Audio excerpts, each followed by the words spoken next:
One of the most unusual cases which Sherlock Holmes was ever called upon to solve began in a small private school for boys in the north of Belgium. The boys' dormitory at 4 in the morning, lighted by a full moon, looked quiet and peaceful. It would have been difficult to imagine that here began a train of events which filled 4 graves before it was stopped.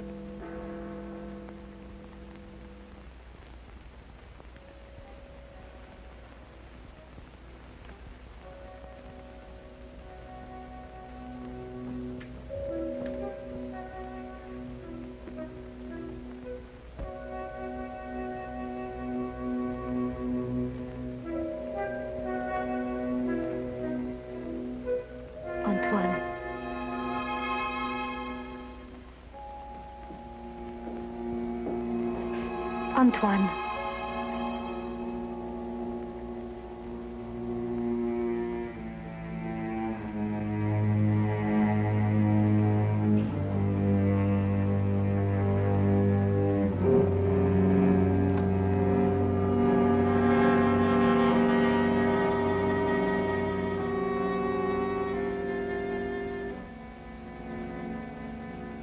He has gone out. Didn't you try to stop him? I called his name. Either he did not hear or pretended not to. I was afraid to startle him.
This time, it's you.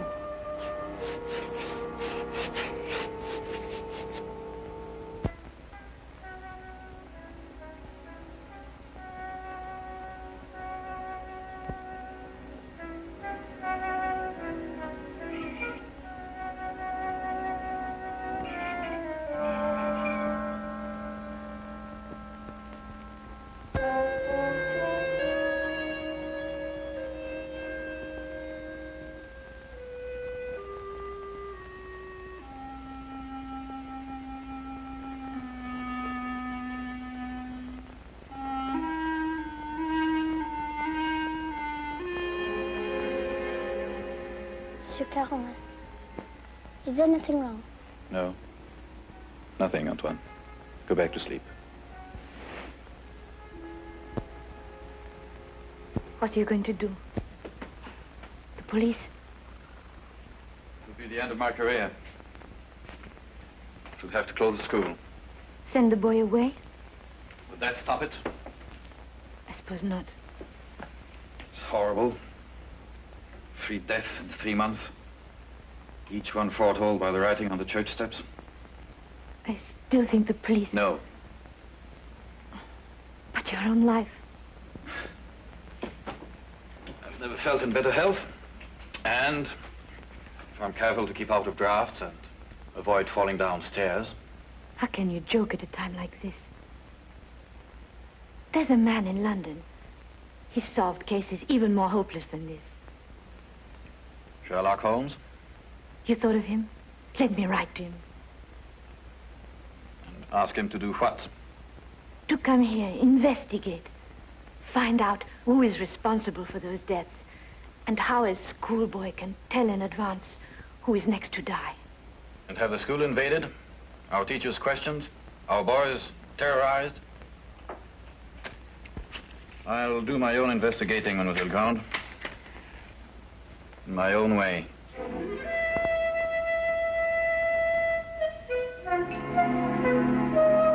Some weeks later, a letter arrived at Baker Street.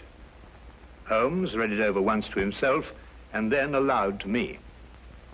Dear sir, it will be a source of eternal regret to me that I allowed myself to be dissuaded from writing to you sooner, Mr. Holmes. Now Mr. Carolan is dead of natural causes, the doctor says, though I am not sure he isn't mistaken. I pray that you will come to Arno without delay and lend us your assistance in putting an end to these ghastly occurrences. Respectfully yours, Marie Grande. You deduce that the writer of the letter was young? I'll go further than that. I'm prepared to wager that she's madly attractive to boot. Better and better. And on what do you base these interesting conclusions? Wishful thinking, my dear chap, wishful thinking. Then wish no more. She is both young and attractive, with hair the color of autumn honey. Oh, did you read that between the lines? No, this came with the letter. Uh-huh. A lovely color, you'll admit, Watson. And from a beautiful young woman at that. Now, come, Holmes. That's neither logical nor factual, and you know it. You aren't the only one privileged to think wishfully, my dear Watson. Bravo. So you're going to take the case? Yes, and if you pack for us both, I'll arrange for tickets. The boat train took us to Dover. By mid-morning the following day, Holmes and I were sitting in the headmaster's study at the Arno School in the presence of Mademoiselle Marie Grande, who was indeed extremely attractive, with hair the exact shade of autumn honey. Then you're quite sure you've told me everything, Mademoiselle Grande? That is only the matter of the old woman, but I don't think it's important. Well, let me be the judge of that, mademoiselle. Her name is Madame Soulet. She's a harmless, feeble-minded woman who sells charms and love philters for the ignorant. Some have called her a witch. I see. And what is her part in this affair? She admits she went to see those whose names were written on the church steps and offered to sell them some charms against the evil omen. That's most interesting. Did any of the other victims purchase these charms? I can only speak for Monsieur Carolan. He did not. And what about the others? Were they persons of wealth? No. Two were quite poor. The third one moderately well off. We have no really wealthy people here in Arno, Mr. Holmes. Except, of course, the Count de Passevant. You know the Count? No, indeed. I only happened to pass a carriage on the way boasting his coat of arms. However, I should like to have a word with this Madame Soulet, if that can be arranged. You have only to go to her house. It's on the edge of town, on the North Road.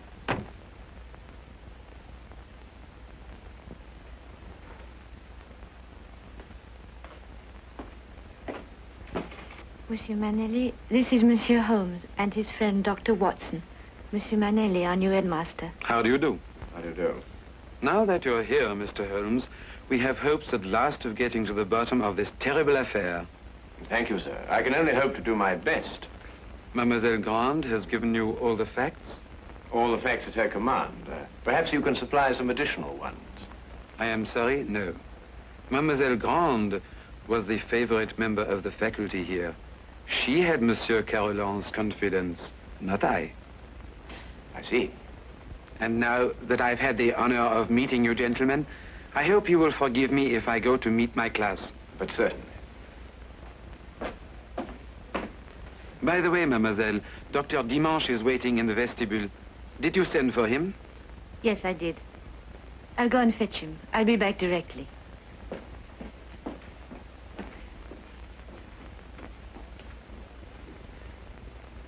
But the boy, Holmes, the boy, you hadn't asked to see the boy. The boy can wait, Watson. Yes, but why? Surely he's the most significant part of it. No. Because he did the writing on the church steps. Why, yes. Well, I suppose in that case you'd say that the chalk also had significance. No, that was just an instrument.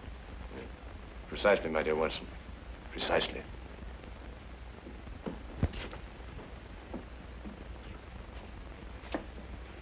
Mr. Holmes, this is Dr. Dimanche. Mr. Holmes and Dr. Watson. Delighted. How do you do, Doctor? Always happy to meet a colleague. Thank you, so am I. I hope I haven't kept you waiting. I came as soon as I got Mademoiselle's message. Won't you sit down? Thank you. Mademoiselle Grant tells me that you're the physician who attended Monsieur Carolan shortly before he died. Yes. My last examination of him gave me no hint of what was coming. I see. And yet you're positive he died of natural causes. There's no doubt about it. I believe 3 other persons died recently in Arno, shortly after their names appeared on the church steps. Did you attend them also? Arno is a small town. I'm fortunate or unfortunate enough to be the only doctor here. Previous to your present fortune, or misfortune, you practiced in Paris, I understand. I see Mademoiselle Grant has briefed you well. I told nothing of your past, Doctor. Then how do you know? Well, you dress with the flair of a Parisian. And if you've been living here any length of time, I should imagine you would have acquired a more homespun costume. I might have ordered these from Paris. On the income of a country physician. What do you think, Dr. Watson? Hardly likely, Holmes. Capital, Mr. Holmes. Your powers of deduction have not been overrated. But you didn't ask me here to discuss my clothes or my income. How can I help you? Dr. Dimanche, of what exactly did Monsieur Carolan die? Heart failure. Were you carried out a post-mortem? There's no need. The signs were obvious. I see.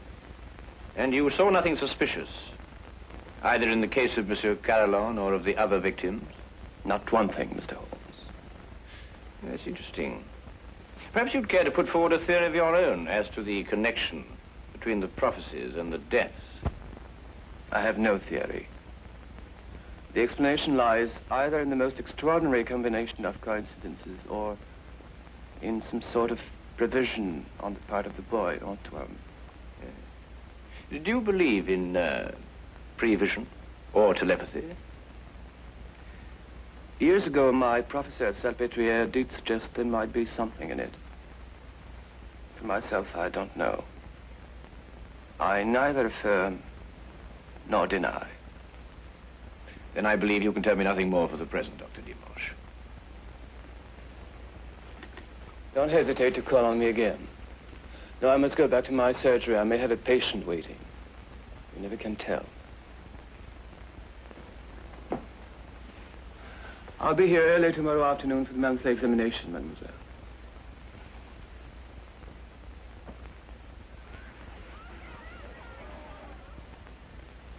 Dr. Dimanche examines your pupils every month, then, mademoiselle? Yes. The health of our pupils is of the greatest concern to us. And so it should be, Mademoiselle Grant. And so it should be. You know, it's an extraordinary thing, the odd and assorted illnesses that crop up in a boys' school. Vous devriez être en classe à cette heure au lieu de courir dans les couloirs. Allez maintenant. That is he. So that's the boy who on 4 separate occasions was able to foretell the death of a citizen of Arno. Well, there must be some logical explanation for it. There is, Watson, there is. Holmes, do you know how it was done? Yes, that part was simple. Our main difficulty will come when we try to prevent the 5th murder.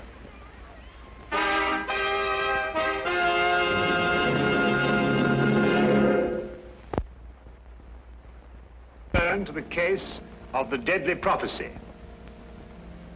The church on whose steps the deadly prophecies were written stood less than 100 yards from the school.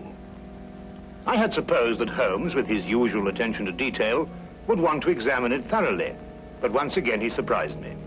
He did not stop. And I had a fair guess that perhaps he wanted to have a little talk with a certain Madame Soulet. Come in. Madame Soulet? Come in, come in. I was expecting you. I thought you would be. Sit down. Thank you. Do you know why I've come to see you? For help, naturally. Score one to her, Holmes. Let's call it information. Trifling bits of information such as how came the boy by his deadly prophecies? Whose hand was it made them come true? Suppose we start with a bit even more trifling. You offered charms to the victims. But how did you know who they were before they were struck down? There were no announcements made. If the Englishman will cross my palm with English gold, You'll tell me? I will give the Englishman a filter, warranted to make him see so clearly and think so lucidly that all mysteries will be revealed to him. Each is as potent as the belief of the one who buys and uses it. If those four had bought instead of turning me away, who knows? But they did turn you away. And now all are dead. May I sell you a filter, sir? It will guard you against harm. Come, Watson.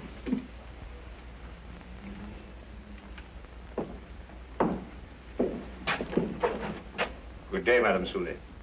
You are a wise man. You say little and listen well. Good day to you, sir.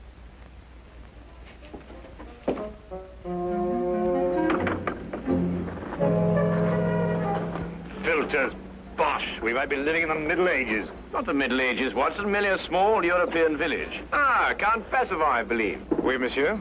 How do you know? I saw you in your carriage, sir. Ah, are you enjoying your stay in our village, Mr. Holmes? Do you know me, Count? I saw you from my carriage. Ah, bravo, Count. As you say in France, touché. May I introduce my very good friend, Dr. Watson? Enchanté, docteur. How do you do, sir? Have you formed any conclusions, Mr. Holmes, as to the names that were written on the church step? Well, at the moment, Count, I must confess that I am more interested in the names that were not written on the church step. Mine hasn't been written on it yet. And I don't believe it will be. Tell me, sir, you know this village. Have you any ideas? I am not superstitious, Dr. Watson. I do not believe...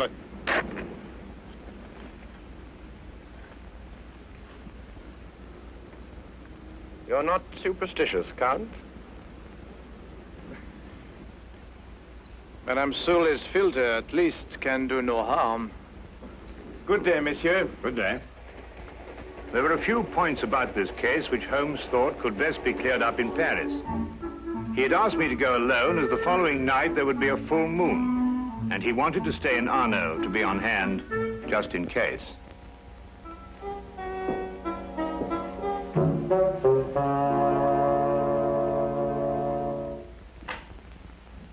What is it? What's happened? Nothing at all, Antoine. You were walking in your sleep. Now, be a good boy and get back to bed. I can't. There's something I must do. Not tonight. Not tonight, Antoine. Yes, sir.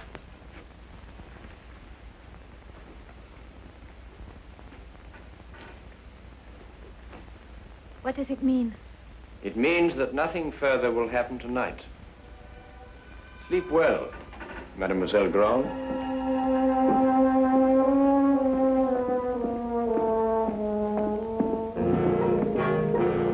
The carriage came to fetch me at the station. Later, I found Holmes at the school. Well, you may go back to your class now, Antoine. Well, Watson, did you have a successful trip? Yes, you were right. Good. Mr. Holmes, was the boy able to tell you anything? No, but his silence was eloquent.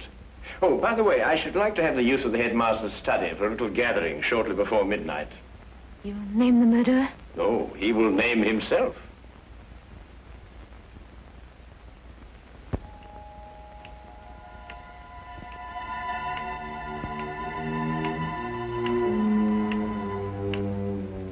It's almost midnight, Mr. Holmes. Must we wait much longer?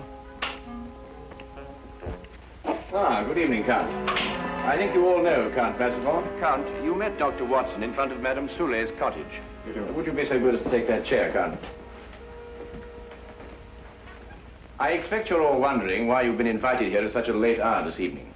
Well, we are concerned with the murder of Monsieur Carolan and of 3 other citizens of Arno before him. Mr. Holmes are sure they died natural death. I happen to believe that they were murdered. Now, the question is, with what motive? Profit? But these were ordinary people of modest means. The murderer could scarcely hope to enrich himself at the cost of their lives. Now, a thought occurred to me, and I decided to go and see Count Passavant and ask him if his life had been threatened too. It has been. And this is the feature of the case that most intrigues me. Blackmail has often been the prelude to murder, but here, for the first time, murder became the prelude to blackmail. What was demanded of you, Count? 100,000 francs. And if you didn't pay? My name was next to appear on the church steps. So you see, extortion was the motive from the first. And to that end, an atmosphere of terror was built up by means of 4 successive murders. It would take a man of superhuman courage to resist. But, Mr. Holmes, the names were written by one of our pupils. What possible connection could an 8-year-old boy have with such a scheme? Yes, Antoine. Just an unwitting tool. Of whom? The blackmailer must be someone who could have poisoned 4 people. Don't distress yourself, Madame Soulet. The killer meant suspicion to fall on you. But a person of your simple habits wouldn't play so dangerous a game. No. There is a suspect close at hand, who not only had an expert knowledge of poisons, but to whom the boy has been far more accessible.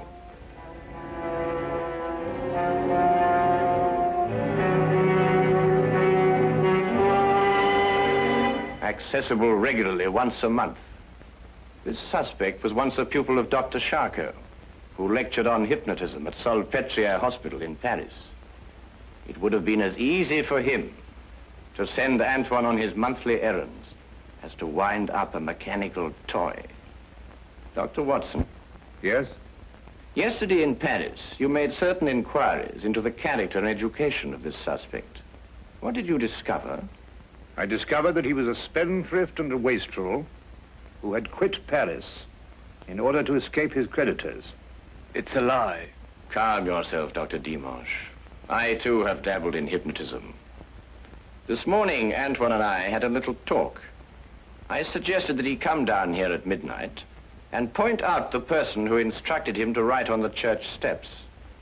The person he was instructed not to remember when out of the hypnotic trance. It lacks but 1 minute to 12 now.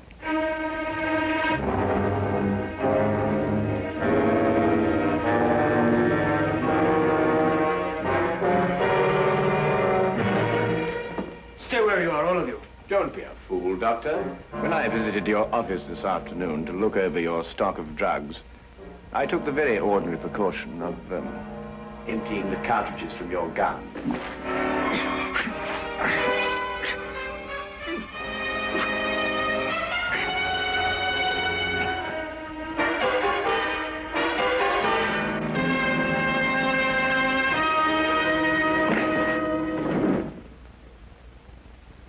Should we wait for the boy to make the identification, Mr. Holmes? Mademoiselle, Mr. Holmes's deductions are always completely truthful and completely accurate.